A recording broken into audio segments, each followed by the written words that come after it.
we are going to return now to matters nautical. To mark the sinking of Henry VIII's great flagship 500 years ago, the Mary Rose, the versatile Alexander L'Estrange has written a brand new work. The Mary Rose, the pride and joy of King Henry VIII.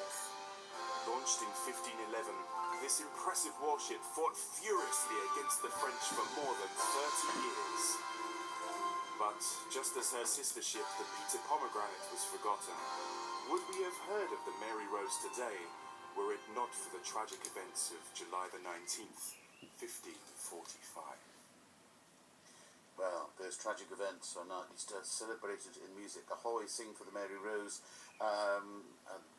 Alexander L'Estrange is the man who has created it, and indeed, I know he arranges things very nicely because his Let's Misbehave was sung very entertainingly live in the studio by the King's Singers last Friday, so you move in very many different circles, don't you?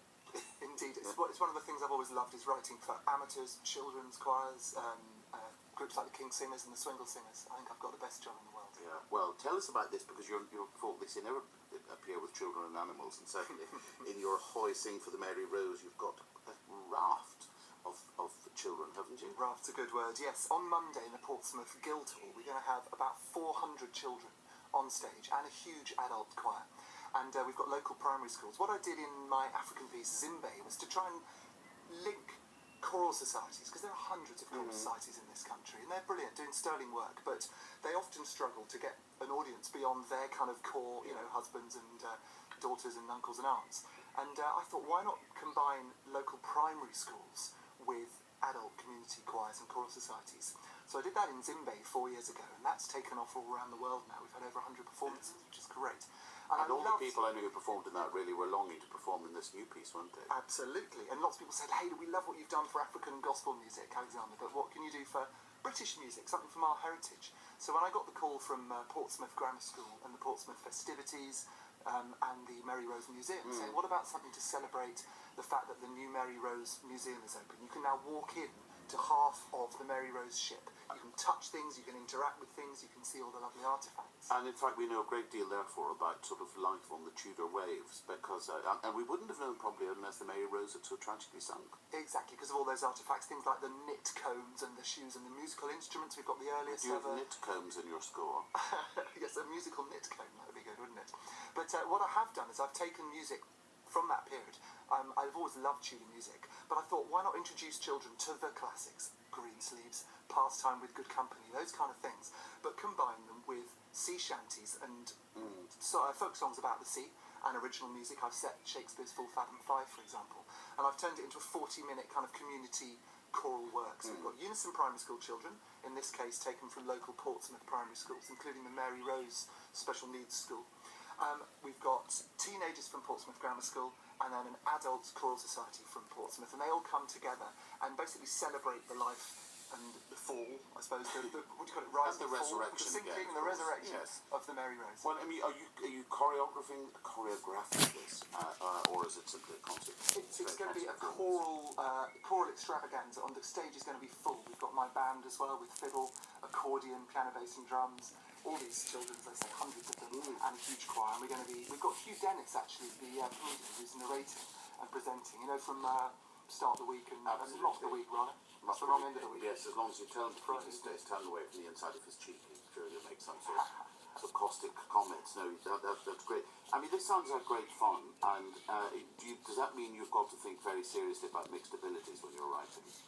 I suppose there's no danger that you can be too simplistic and that people then don't feel they're doing something I know what you mean about simplistic, but no, a great tune sung in unison by hundreds of children. I'm talking children as young as 6 and 7 and 8. I mean, my own children, 7 and 5, they've sung Zimbe, and they've actually sneaked themselves onto the CD of Ahoy as well, I'm glad to say.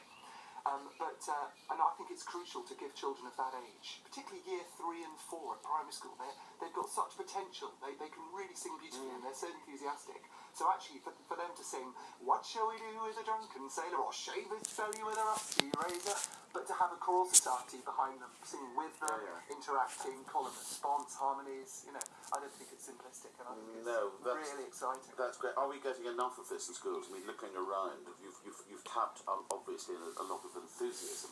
Do you think we should be doing more throughout throughout the country. I personally do, and I think it's crucial to get primary schools involved with the community. There was something called Sing Up that Howard Goodall was the ambassador for a while, and I've done a lot of work for them arranging. I think it's great to give primary schools the resources. There are so few trained musicians, music teachers in state primary schools. So what I've done with Zimbe and Ahoy is to give them the resources. They've got backing tracks, PDF files they can just view on the interactive whiteboard. So the children can learn these things by ear, and also the teachers don't need to be brilliant at playing the piano and singing loads of things. They can learn it as the children learn it, but then get together, say, with a local school, maybe an independent school, or with a choral society and a band or music quintet. Good. But just looking at the children, what do you think they've got out of this, particularly the children? Well, obviously haven't had the premiere yet of Ahoy, but with Zimbe, we had, for example, we had a massive performance in Winchester Cathedral last year with 500 children on stage, and they made a film about it, which is on YouTube. It's lovely.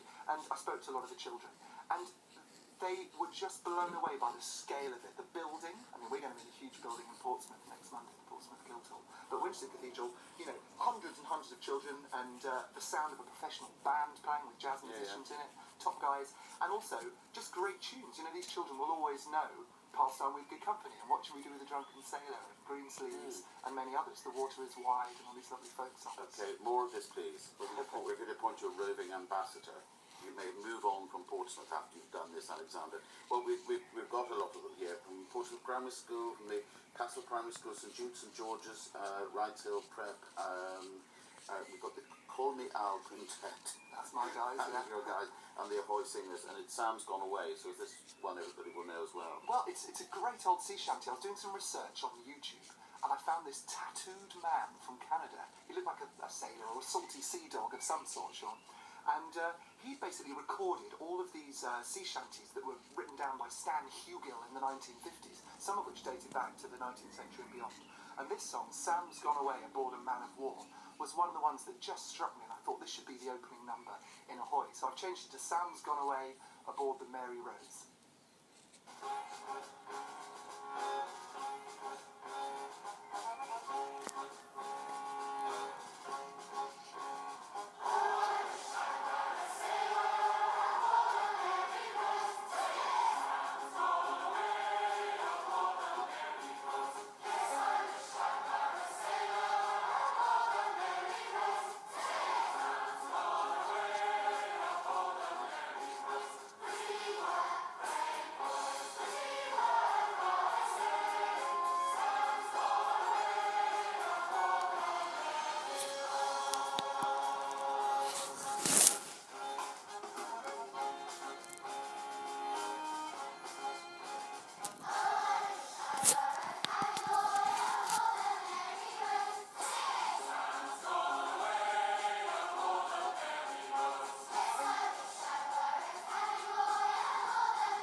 there's real joy in that, isn't there? What a great idea to call those young people together with the adults to call me Alcontent Ahoy singers and all those people from Portsmouth.